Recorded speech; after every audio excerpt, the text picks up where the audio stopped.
Is that right? That's my name. Okay, so yeah, beginnings, right?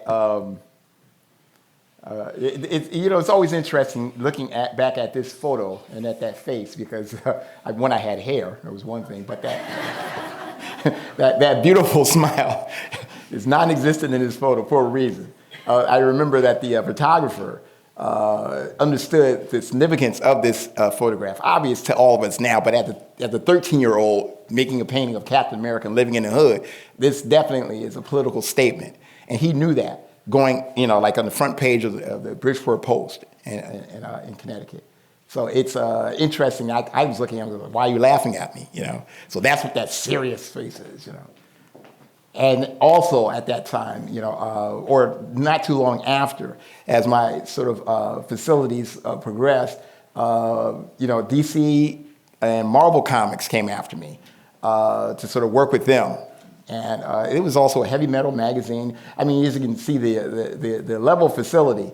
So keep this all in mind as we move forward, because my work looks nothing like this now.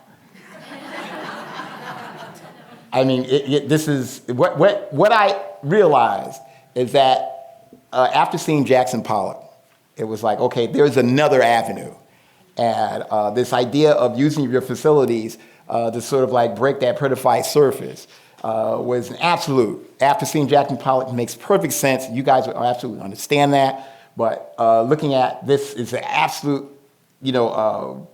realization of a Jackson Pollock in sculpture form, made up of dead animals. So Pollock never worked with dead animals, but I was keyed in on breaking into a space that had not been explored. I mean, we're artists as artists we're explorers. So we're trying to sort of like, we're asking questions, but we're also standing on the shoulders of all these giants. You're looking at Picasso and Braque, and I mean, my goodness, this is a slew of artists. And then, of course, my contemporaries like Kiefer. Where are you coming in? How are you entering that dialogue? Dead animals, And interesting enough, that was that piece that we just saw is key. It's the mother piece to all of my works. In all seriousness, I mean, when you make that kind of sort of leap of faith, and you're tying your hands, you're no longer using your facility. It's like you have to find another way to create. Number 8 was my breakthrough piece. And from there, it was not necessary for me to use dead animals anymore. So it was just like, it's like decayed what now? Obviously rust is that next iteration of decay. And for me, it was the next, additive to my voice as I started expanding. And I number my pieces for a reason. That allows you, the viewer, to sort of become complicit in finishing these works. I get the hell out of your way.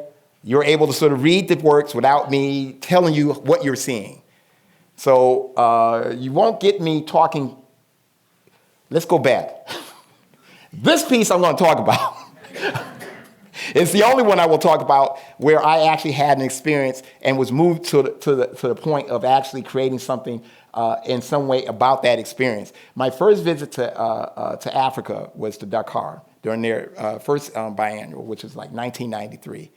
And we had the opportunity to go to Goree Island, to go into the catacombs, to see how my folks were shipped from, from that port to America and other places. And the realization of those claustrophobic chambers, I look at this and I said, okay, that's what that is. Now, when you guys see this piece, completely forget what I just told you. You should have your experience. But I can only tell you that some years later when I made this piece, I would go backwards in my head and say, where does this thing come from exactly, I mean, it's a monster. And it's a monster for a reason. This is cast paper. I mean, this is, how can I say? I decided to challenge, like when I challenged the idea that I have facility and I need to tie my hands and actually try to move into something that was another realization of, or how to create. This is the same thing.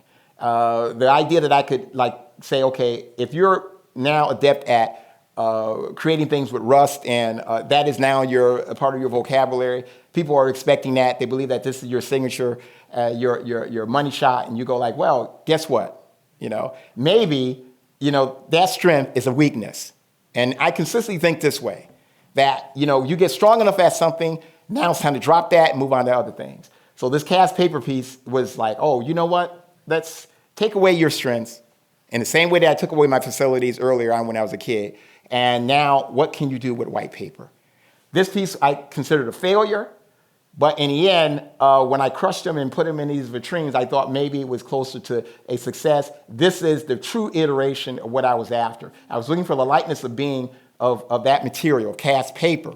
If you look at this stuff, it looks like plaster as far as I'm concerned.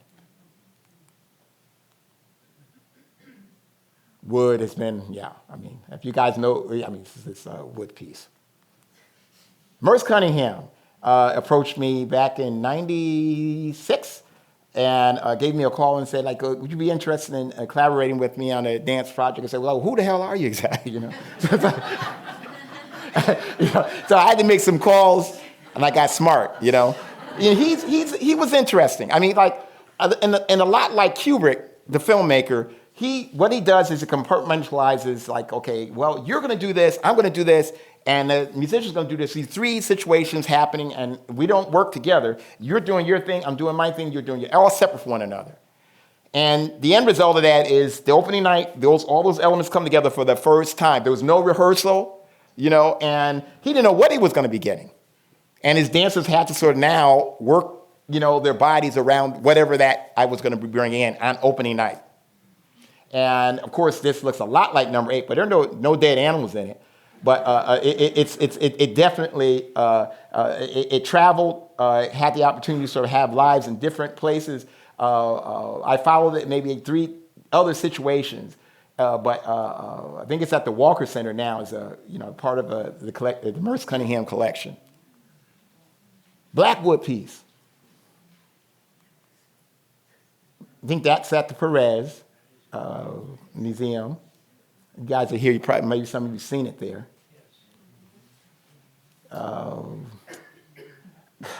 These people call me a cannibal. I'm cannibalizing my own work. That means that I'm taking works, old works, whatever, to create new works. Nothing's sacred in the studio. So if you leave something long enough in the studio, don't tell the Rubels this, but this is a true story. They left their cotton wall piece that you guys might have seen in 30 Americans, like they left it in the studio, and they shouldn't have done that, They bought the piece. I don't store art, so it's like you leave that in my studio, and I need the material, guess what? That is not the piece. The ones that you saw in 30 Americans, that's really not the piece, you know what I'm saying? That's missing some things, you know what I'm saying? But that, don't ever do that. Buy it, take it. Let's in Crystal Bridges. It's pretty much the same. It's like different iterations. So you got pieces like this at the SFO, Facebook headquarters. Of course, Crystal Bridges. These things they move around. So you run into them, But they're made up of actually different parts from different other works. And I got smart. Because what people were doing, they would come to the studio and they would say, could I have this thing on the floor? And I say, yeah, go ahead and take it. And then I would see it sometime later, they frame it, and they put it, and it was like, whoa, it's like, this is like a work of art. Like, I didn't realize that so much juice went into those little things, you know what I mean? There was a whole, a cosmos in those little elements.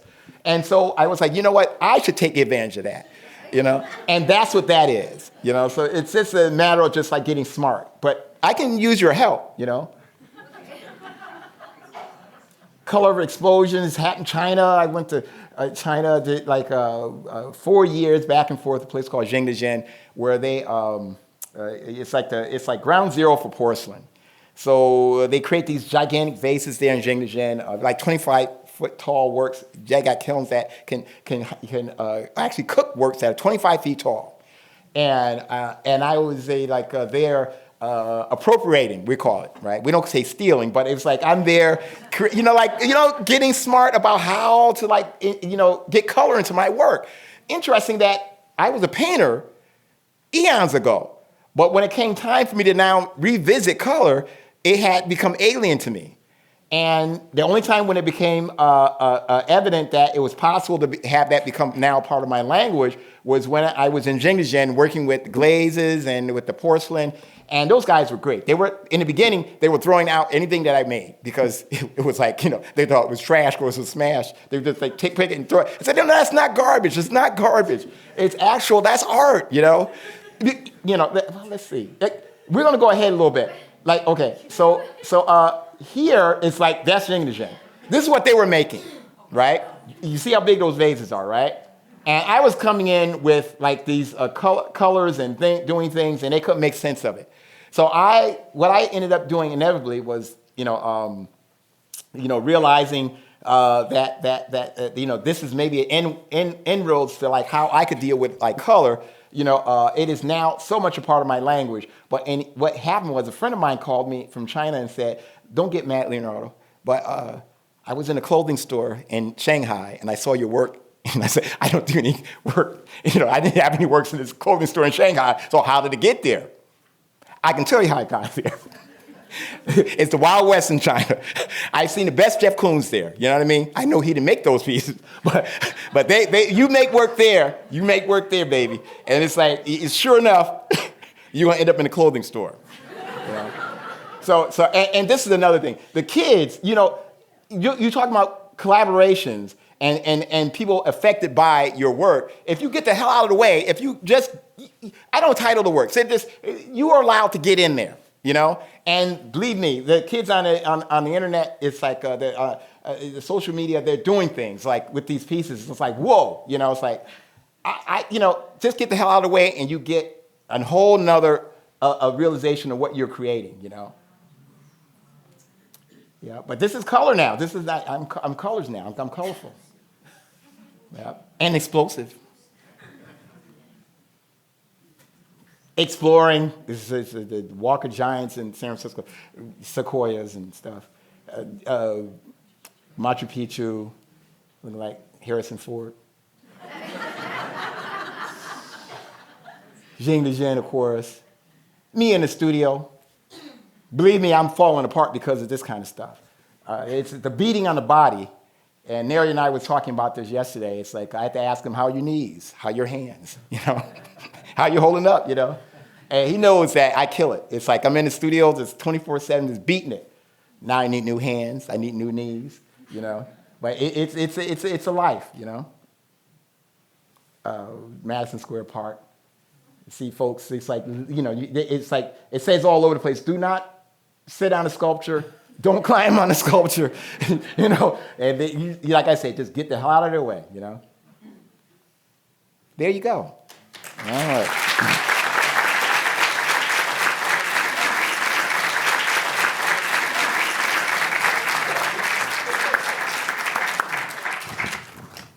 Yeah, I'm going to start with this piece. It's a really early work of mine that I did while I was an artist in residence at a studio museum in Harlem. Basically what I did is I went around for about 4 months and picked up abandoned baby strollers. And they were easy to get. Harlem was a very different Harlem. There were a lot of empty lots, and people who would pick up bottles and cans would congregate in these empty lots and pick out the bottles and cans and leave them in those areas. So it wouldn't be unexpected that one day I would be able to get at least 5 or 6 during the day. And I didn't know what I was going to do with them. Like I know I needed to tell a story with them, and one wasn't enough. So in the end, this piece called Amazing Grace evolved, and it's a combination of fire hose. And there's a sound component of Mahalia Jackson singing gospel rendition of Amazing Grace.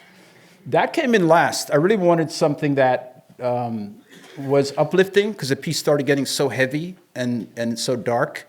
And I felt like that was a song that my father played all the time in the house. And I remember how it made me feel. And I realized that was what the work needed to bring it back. So that lived at the work and became the title.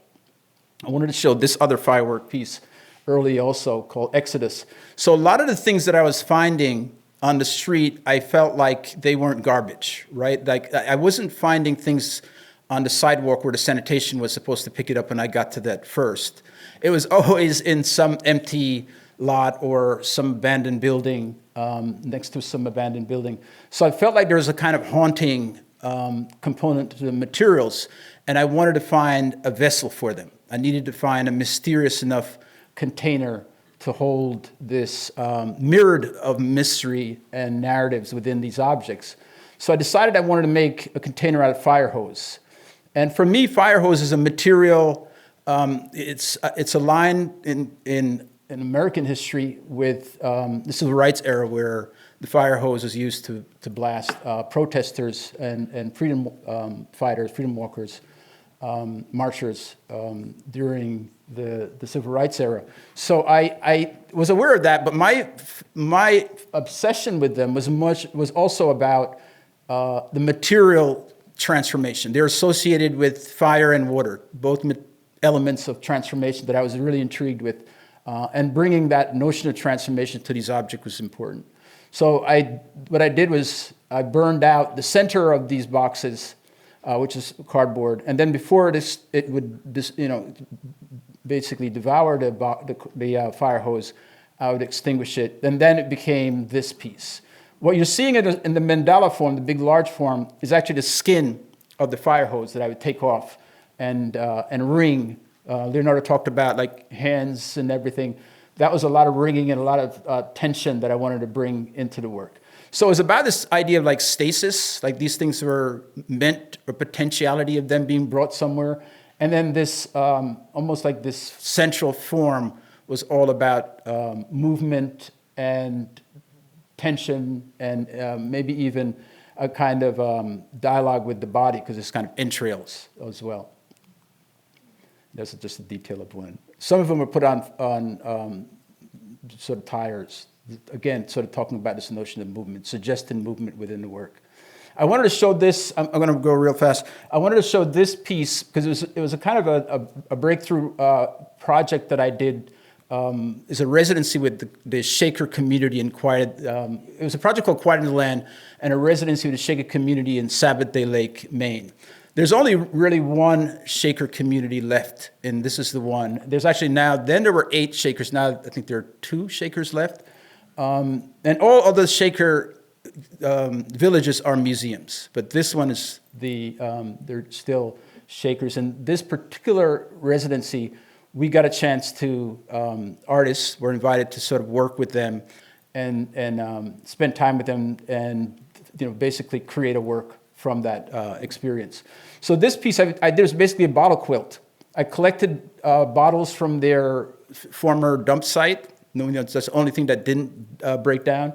And I decided I wanted to quilt them together. I wanted this idea of bringing things together. I think at my sort of basic is I'm kind of a quilter. I think that's what I do. I combine different things and tie them together and figure out how that combination can become, that third thing can become a whole.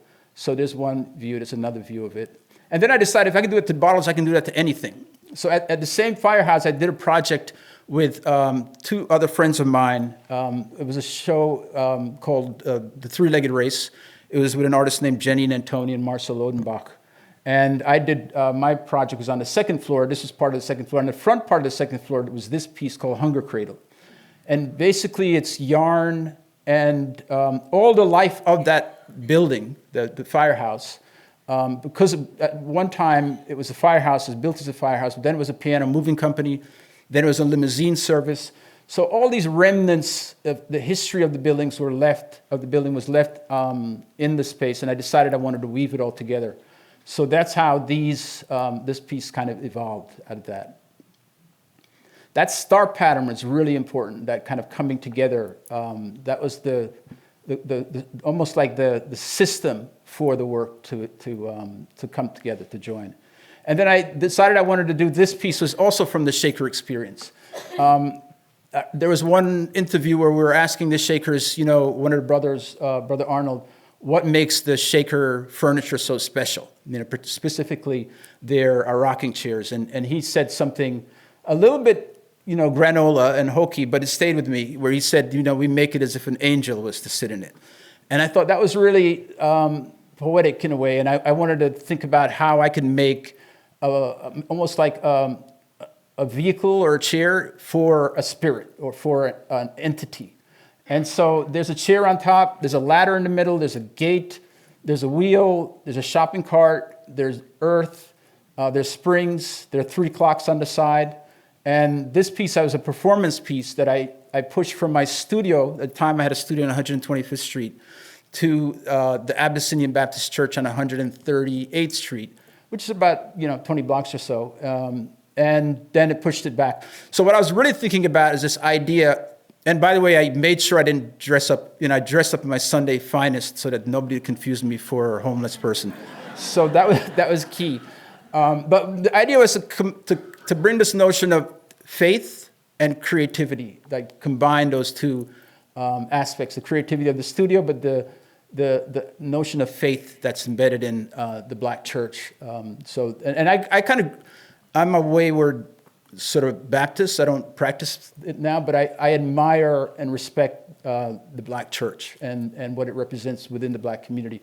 So I really wanted to pay homage to it. So this piece was all about that. This piece is called Iron Heavens.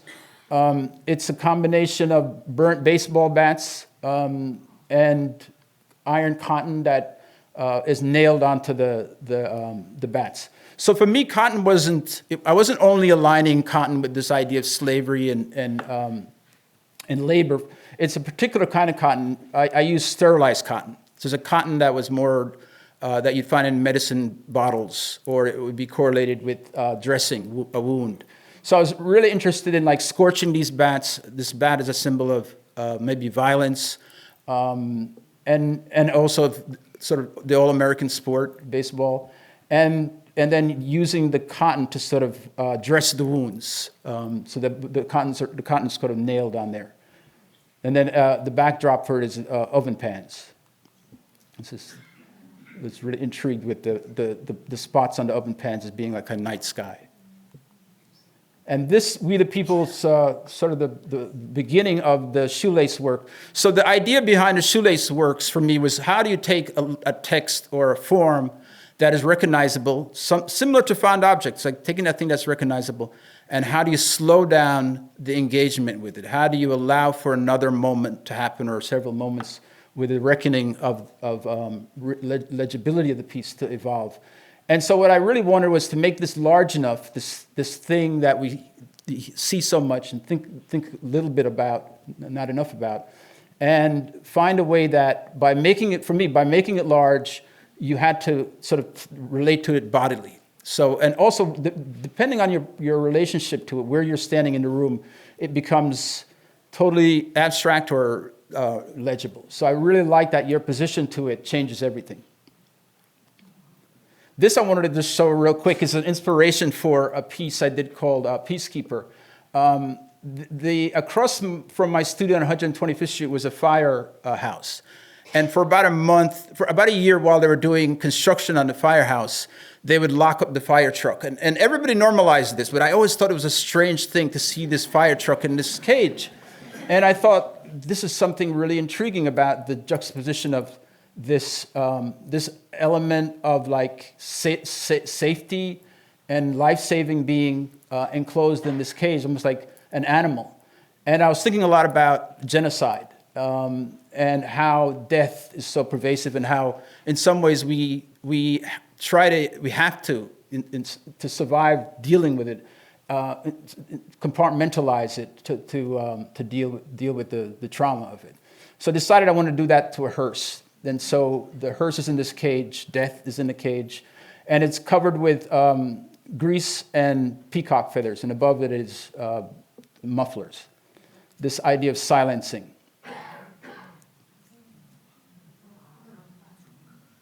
This piece is a really important piece that I saw this pattern in a church in Savannah, Georgia. It's actually, the church is the site of the Underground Railroad. And on the ground floor were these breathing holes. And there's a belief that this was a site where enslaved people would hide underneath the floorboard, and then in the night they would escape north. So these breathing holes I was thinking about as a really important American history moment, right? And how do you contemporize it? And I really wanted to figure out how to bring it into a work. And I did it in two bodies of work. So this one, which is a copper the symbol actually is also a symbol that deals with this idea of regeneration, right? I think I went into it before. So it's similar to the cross, although it predates the cross, but it's similar to the cross. It's a horizon line, the idea of sunrise and sunset. So it's this notion of rebirth that's inherent in its form. So this Congolese cosmogram became this, and I was thinking about this idea of gathering and the presence of a crowd and presence of people involved in the symbol relating to it. So that's how there's lines that I drew into the copper to catch the light, and that was really important to illuminate the piece. You're going to see a detail of it there. And during COVID, this is the last piece. So during COVID, I saw a lot of these sidewalk memorials, and I think I get a lot of inspiration from the street. So I was really intrigued with what they were, because what it was is a lot of people. The funeral homes are closed, and in mostly urban environments, a lot of people together, they would make these, sort of moments of devotion, moments of contemplation, moments of thinking about the person who's been lost, and use these prayer candles, and almost always alcohol, as another element within it, which makes sense. This material of spirits. Alcohol is about, transformation. Fermentation is transformation. So all of this, at our very basic roots, and so many different cultures use alcohol to talk about rites of transformation, rites of passage. So anyway, I decided I wanted to make kind of homage to this idea of a kind of different kind of still life. And it brought to mind Morandi and his fascination with repetition and still life, and almost like a kind of meditative search or a contemplative search. I always feel like Morandi was trying to go, he's using these forms, but his goal was something else. He was really trying to capture something within the repetition. And so I decided I wanted to do a kind of version of that. So this Still Lives as Stepladders is merging the Morandi notion with the sidewalk memorial. The material that's covering the bottles and the ladder and the different elements is this a material that's used in landscape, and it's called barrier cloth. It's a material that's used to separate the so-called the more fertile soil from the soil that is not so rich.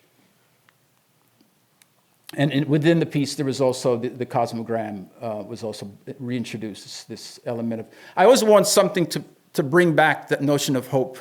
So it was really important to have this symbol of regeneration within the piece. Great, thank you. That was so fabulous, guys. I know that everyone enjoyed learning about your practice. Oh, wait, the clicker. So I'd like to start off with talking about you two. I didn't mention that in my intro, but these two are good friends. They've known each other since 1990. Maybe you could tell us a little bit about your origin story. I mean, get these guys talking, or what if you want to call it talking. Testing. I don't know what we call your language.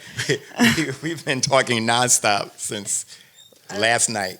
10. It's bad when we get together. Got in at 10. Stopped at 2. Yeah. Or something like that. Yeah. So they were in the lobby of the hotel for 4 hours talking.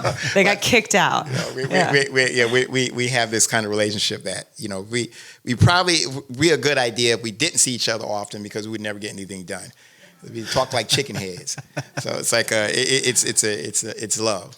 Yeah. So 1990s when we met. Yeah. We were debating on like the details of that, but I think I'm right. Yeah. No, he's right. Go ahead there. 1990. But maybe take us into that moment. What kind of felt like, what it looked like, what you were doing. Well, I think it's important also what Leo was doing. It was a different art world. Like Leonardo and I, we've had conversations about this, which is kind of funny that we talk about like us being successful artists, because we never really. There were very few models of success for artists. We were trailblazers. There's no Kerr Walker. There's no Mark Bradford. Right. I remember Jansen's History of Art. Yeah. There was like one black artist in there, I think. I Who think was it that? was Rainier Bearden, right? Like he was somewhere Yeah. in there, right? And that was.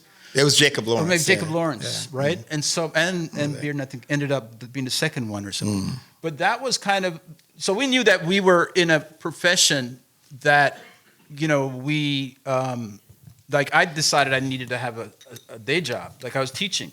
You were I just didn't throwing care. yourself into it. No, just do it right in. Yeah, and so Leonardo's always that kind of reckless friend that you're like, oh man, I gotta check on him, see what he's doing. So, yeah, no, because He's not wrong. He's not wrong. I mean, it's a level of drive and self, awareness. You just, I'm in the moment. Right. So I'm making and. Did that job at Christie's East for like 2 years right after Coop reunion, and the idea was to save enough money so I could have 24/7 of me. Right.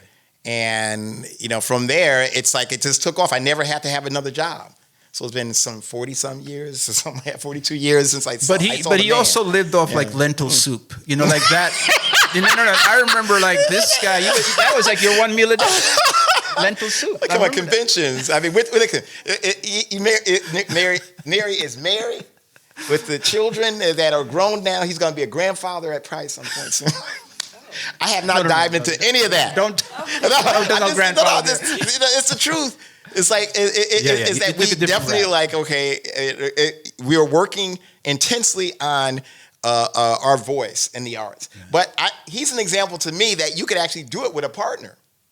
And have children and grown children now, and on to becoming a grandfather.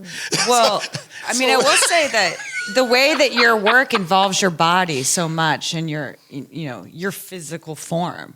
Just not that Nari's doesn't, but it's perhaps I have it to doesn't ask lend him. itself lots of time for other things. The beating. No.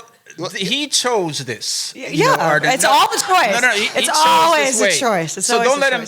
Don't feel sorry for him. Wait, okay. I'm a modular person. I don't feel sorry I deal with modular things. Okay. You notice it. The baby's shoulders. People are like, no, they all fold down. Everything is modular. I bring things that are, individual units to create a collective that maybe I'll weave together.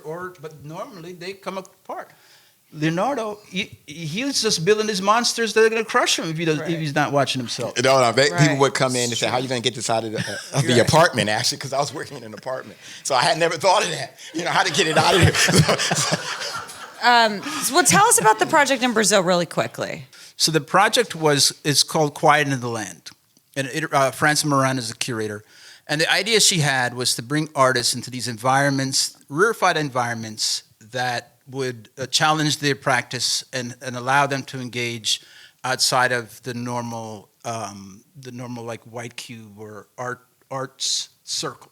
So the Quiet in the Land project with the Shakers, that was the first one. And then the curator, said we want to do this project with an organization called Ashe, whose role is to bring young children who are living on the street, bring them back into society and use art and dance to do that. So the curator knew that I had worked we had worked well with the Shakers, and she said, would Leonardo Drew be interested? You know him? And I said, yeah, I think Leonardo would love to work with kids. He does, does that. I think that'd be perfect for him. So that's how Leonardo came into it. It was sort of, and everything was, in the beginning. No, listen. There's a way that I see things, and you can't put me in a penthouse and work with street kids. That's just, I can't do it. And that was what our argument was about today. He's my buddy, okay. And we were involved. We were involved in other situations, just one of them. Right. And as we're building our works and developing our philosophies, you have to there's a line in the sand. And so it's like, okay, can you do this? Now, there was a question that Nari asked Franz, the curator, and the question was, what would happen if you found that there was an artist that was a fly in the ointment, so to speak, that couldn't really work? And she was so overly ambitious, and she couldn't even see that I was going to be that person. And that's really where it's like, because I heard the question, I was like, and I'm sitting here in the penthouse. It's like, how are we going to do this? We hadn't started the project yet, but it was like, philosophically, I can't do this. So I was either going to leave or continue the project, but not be in that penthouse. It was just that you need to sort of negotiate how you're going to comfortably make serious art. Yeah. But the environment has to be special in order to do that. Yes, indeed, it was a special situation. That's why I stayed. Right.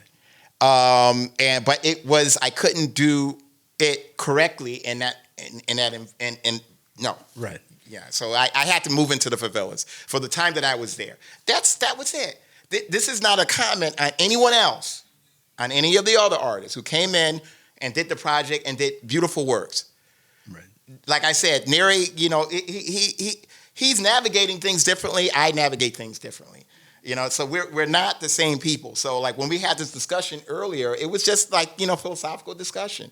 So it's not at that point, that philosophy as it sort of like becomes the art, you have to know that spiritually you have to continue to sort of rise, to like, how can you make the best work? And where do you align yourself? How do you place yourself within that situation so that can actually happen? Right. Yeah.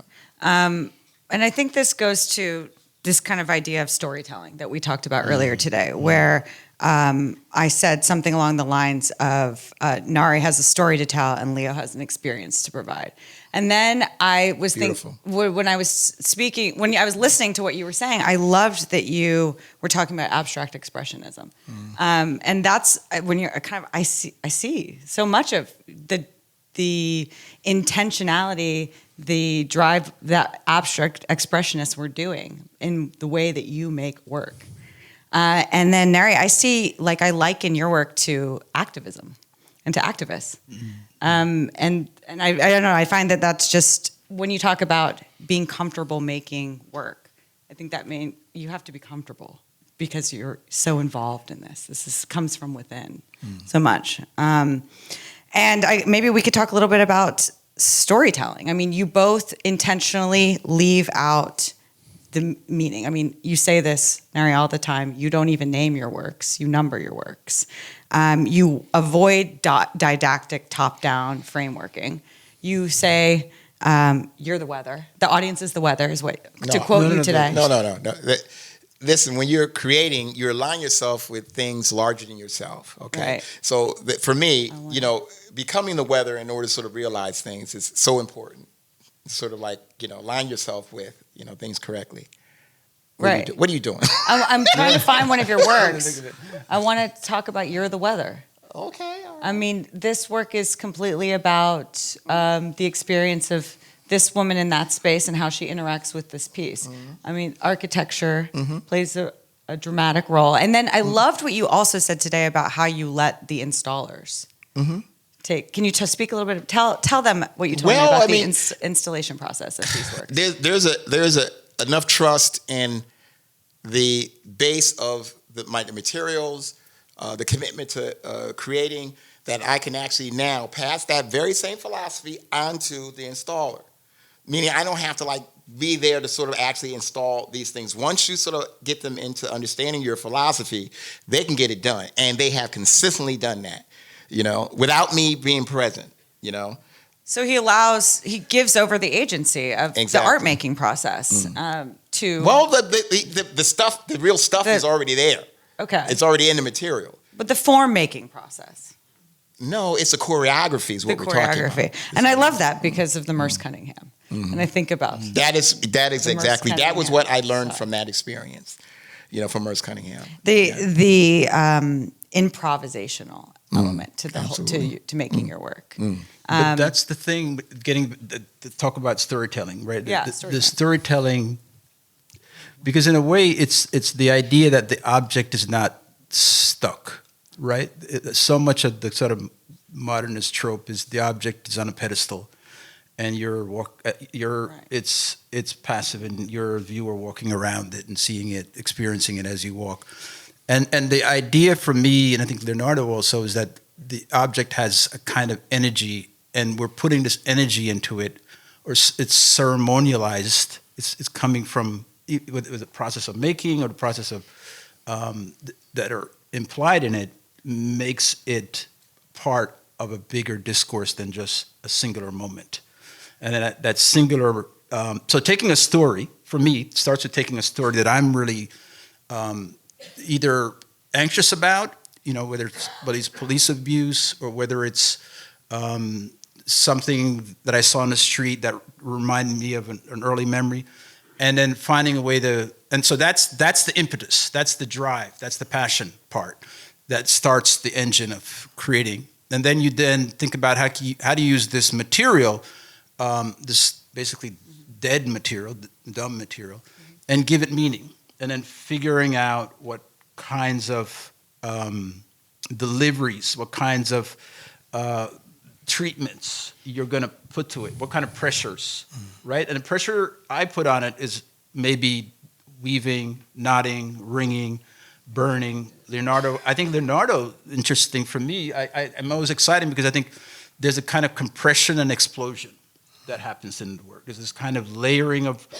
moments of material and then the release, right? So I think that the thing that he doesn't need it to be organized, because I get what you're saying, Leonardo, I get, is that each piece has those things. So in combination, they're going to build. Right. Right?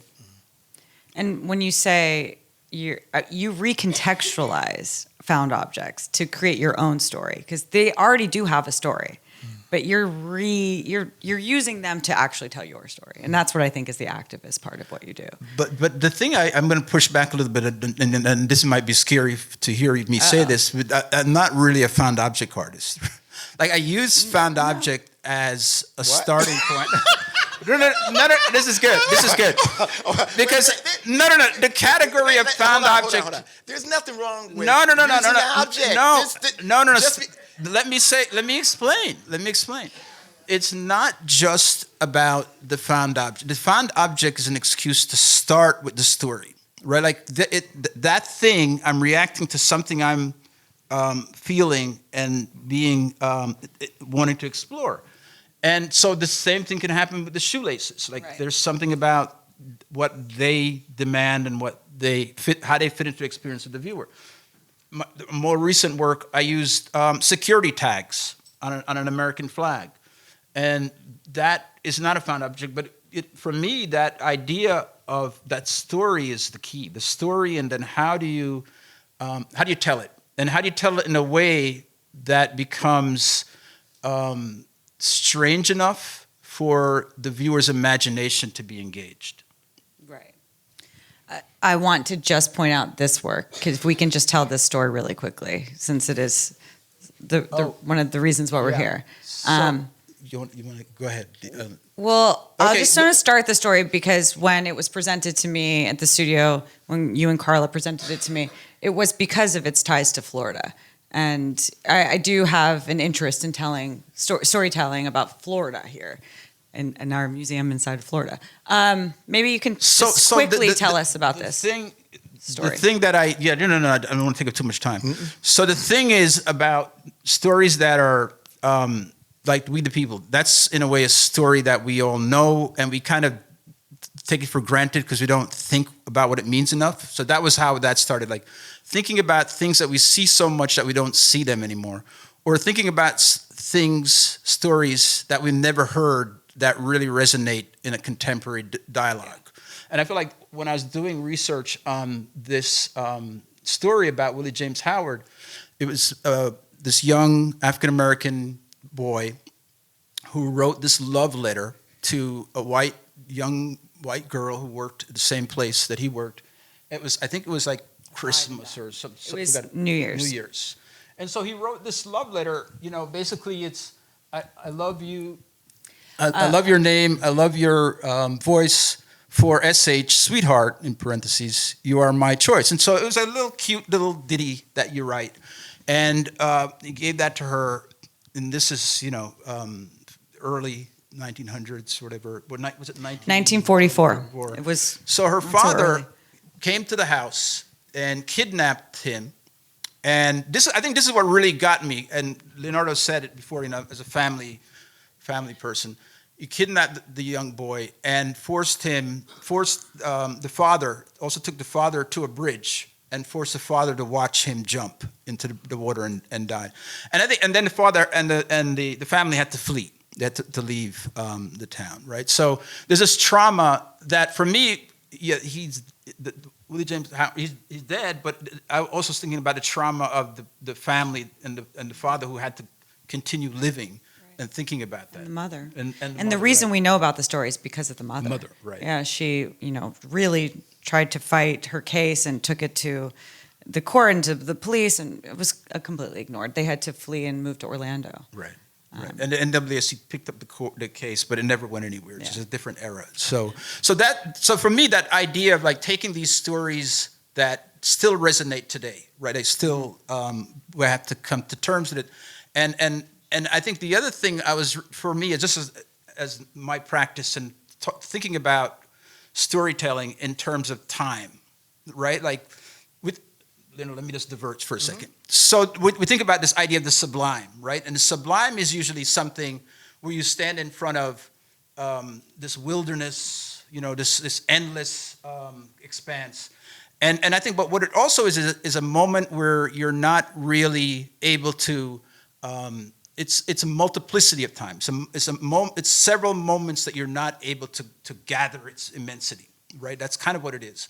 And I always feel like that's my goal, to sort of think about how do you gather the multiplicity of time and the mystery of it and have it become this moment of the sublime. Because I feel like that's where you're really trying to touch on a kind of spiritual space, right? And so I feel like when I see Leonardo's explosions, that's the sublime. That's what he's going for. That's what you gather. It's these time that your brain cannot acknowledge, but to realize that they're there.